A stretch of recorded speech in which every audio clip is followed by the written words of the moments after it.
remember the dance teacher that had to resign because she was arrested for sleeping with one of her students? Well, she back on TikTok cutting her hair, talking about new beginnings. What happened with that case, Bookie? Has it been dropped? Is that why we're having new beginnings? Or are you just cutting your hair talking about new beginnings? She was accused of sleeping with a student who went to the school that she taught at and taught cheer at. And people are in her comment section talking about, welcome back, we miss you so much, they can never make me hate you.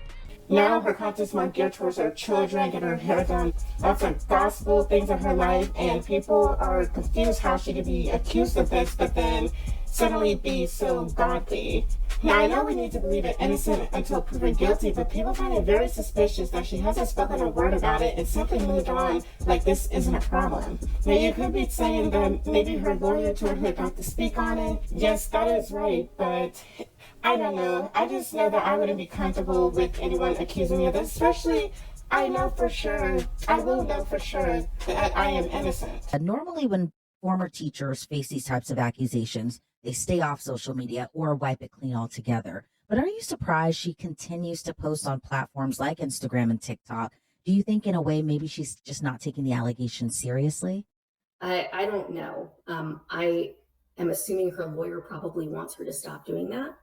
And were I retained to represent her, granted I can't because I'm not licensed in Georgia, but were I retained to represent her, I would tell her to stop and to take everything down and go extremely low profile. Because like I said, this is a relatively smaller town in Georgia.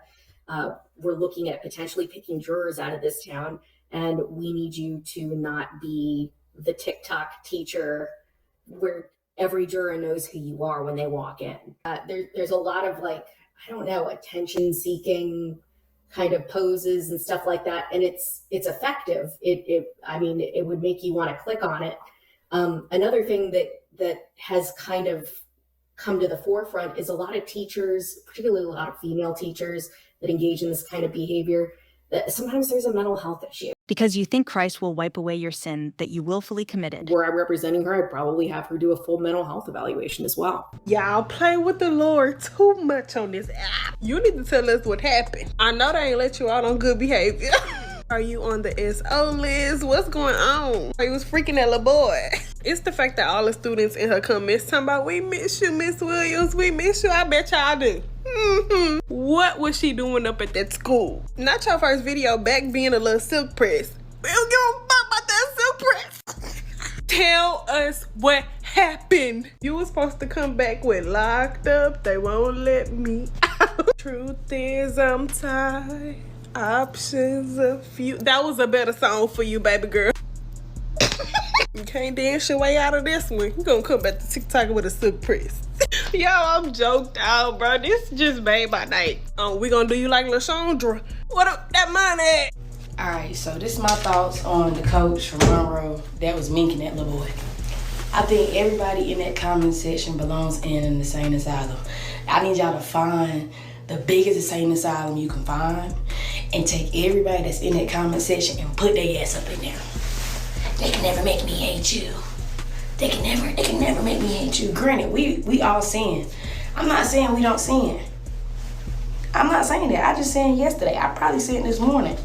But sleeping with a child is like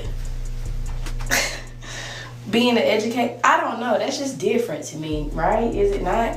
And we just act like it's not happening because she cut her motherfucking hair and she thinks she into your IRE with a fucking gospel song in the background. We supposed to just act like, oh, that shit ain't fucking happened. No, the shit fucking happened.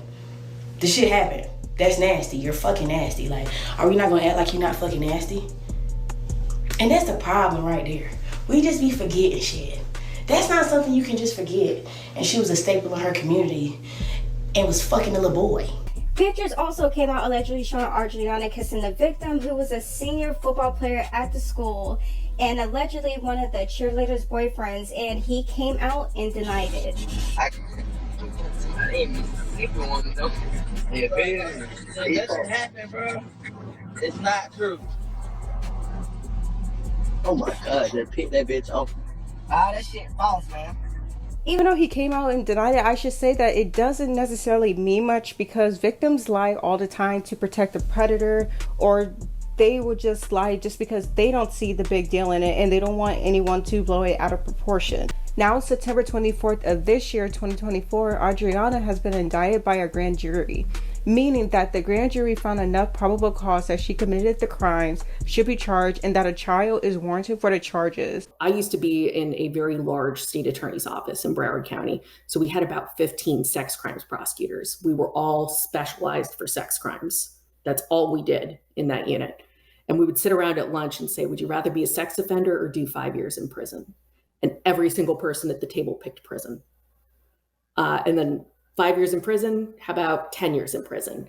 Would you rather be a sex offender or do 10 years in prison? And most of the people at the table picked prison. You see me? You in my business? Don't do that. Somebody going to jail.